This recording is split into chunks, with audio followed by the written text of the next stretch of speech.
lamang yung work ko kaysa sa family. Totoo yan ha, hindi ako nagbibiro. Mas lamang yung work ko kaysa sa family. Siguro 60-40. 60-40.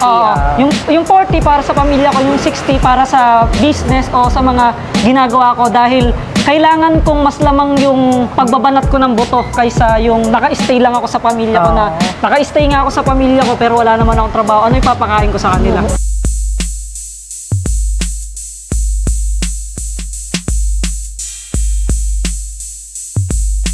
Pag-connect sa inyo. Okay. The first time natin dito. Thank you, salamat.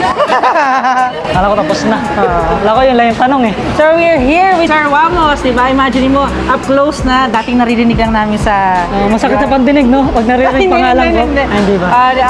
Nasaksihan ka namin from dati na binata, kumakanta hanggang sa nagkaroon ng asawa at pamilya, ng anak na. Ang layo na narating niyo, sir, no? Oo nga, nakapunta ako ng QC. Dati taga-Kainta lang ako eh. Ngayon, sa QC na eh. Nakakatawang part kasi sobrang humble mo. Gusto ko lang malaman, paano ba maging humble? Paano ba maging Wamos? Paano maging Wamos? Hindi ko rin kasi masabi sa sarili ko eh. Kasi ayokong ayokong magsalita ng hindi ko sigurado.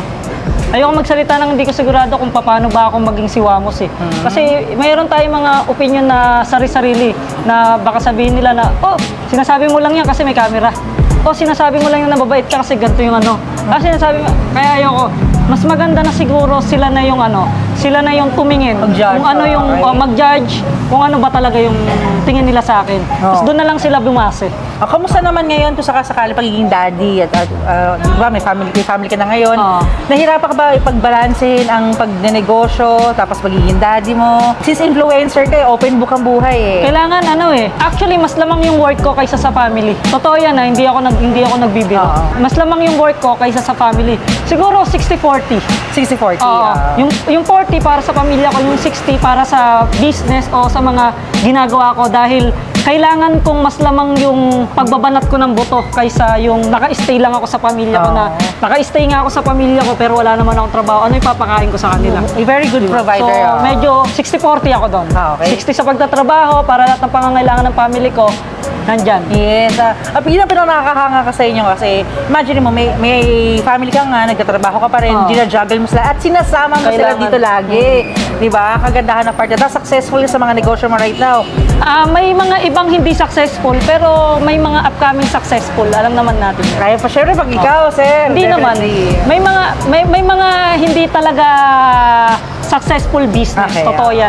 So ano mapapayo mo na lang sa mga nagsisimula pala sa vlogging ngayon, katulad namin, nagsisimula pala kami sa magpakilala ng brand din namin. Ano matuturo mo sa amin na pwede namin i-keep? Ba't ang dulo sasabihin namin, Sir Wamos, dahil sa ito, thank you. Sipag lang. Kasi naniniwala ako sa kapag wala kang tiyaga, wala kang nilaga. So naniniwala ako kapag may tiyaga ka, mayroon kang nilaga. So napakasimpleng word lang no, tsaka napakasimpleng sagot lang no, pero malayo yung mararating nung nilaga na yun. Okay. Kumbaga parang hindi mabubuo yung isang nilaga kung puro sabaw lang. Tama. Walang laman, di ba? So kailangan natin ng laman, yung pagmamahal. Kung gusto mong pumasok sa industriya ng pagbablog, kung gusto mong pumasok sa business, dapat mahalin yun. Hear it from Sir Wamos na ngayon, kumbaga humble pa rin until now, di ba? Thank you so much, sir! Thank you sa magpapaunlak sa interview. Naiya ako bigla. Ang bait, di ba? So, thank you so much. Thank you po. Thank you po.